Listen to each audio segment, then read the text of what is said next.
जेलमधील कैद्यांना निकृष्ट दर्जाचा आहार मिळतोय, याखेरीज कोट्यवधी रुपयांचा घोटाळा झालेला आहे असा थेट आरोप एकनाथ खडसेंचा आहे। विधानसभेत या संदर्भात आपण आवाज उठवू असं देखील ते म्हणतात। जळगाव इथल्या साई मार्केटिंग कंपनीचे संचालक सुनील झवर यांनी आरोप मात्र फेटाळलेले आहेत।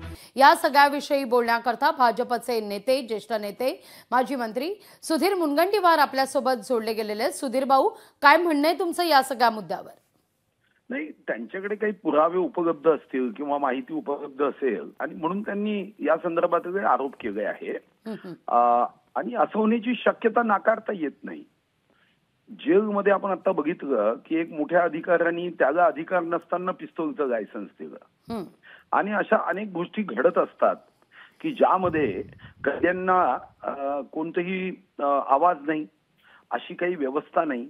आणि महाराष्ट्रामध्ये कारागृहामधल्या ज्या समित्या असतात त्या समित्या कधी बैठकाच घेत नाही। खरं तर या संदर्भामध्ये समित्या आहे, पण जर तुम्ही माहिती घेतली तर या समित्यांनी 5-5, 7-7 वर्ष बैठका घेतल्या नाहीये, कारागृहाची पाहणी केली नाहीये। एखादा अपवाद असू शकतो आणि त्या कारणाने त्यांचं जीवन हे नरक यातना होण्याची शक्यता असते।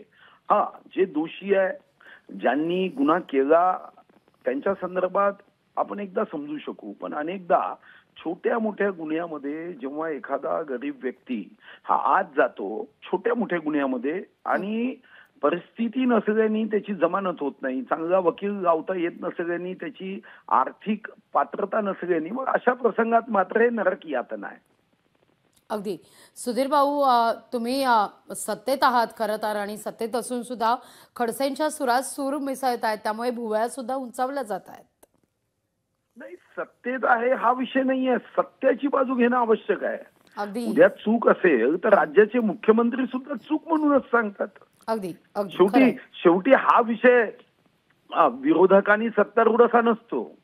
काही विषय असे राज्यातले असतात, मग काही सीमावाद असेल, या राज्यामध्ये शेतकऱ्यांचे विषय असतील, आमच्या सर्वांचं एकमत असतं। याच्यामध्ये उद्या एखाद्या ठिकाणी भ्रष्टाचार होत आहे म्हणून सरकारने पाठीशी घालावं हे तर कोणत्याही सरकारला, सत्ताधाऱ्याला शोभेचं नसतं। आणि म्हणून बघितलं असेल देवेंद्रजींनी सुद्धा परवा सुप्रीम कोर्टाने निर्णय दिल्यावर त्यावर आपलं प्रतिकूल मत व्यक्तच केलं। खरंय, अगदी सुधीर भाऊ, खूप खूप धन्यवाद आमच्याशी संवाद साधलात त्याबद्दल। लोकशाही मराठी ऐका, पहा, जागरूक रहा।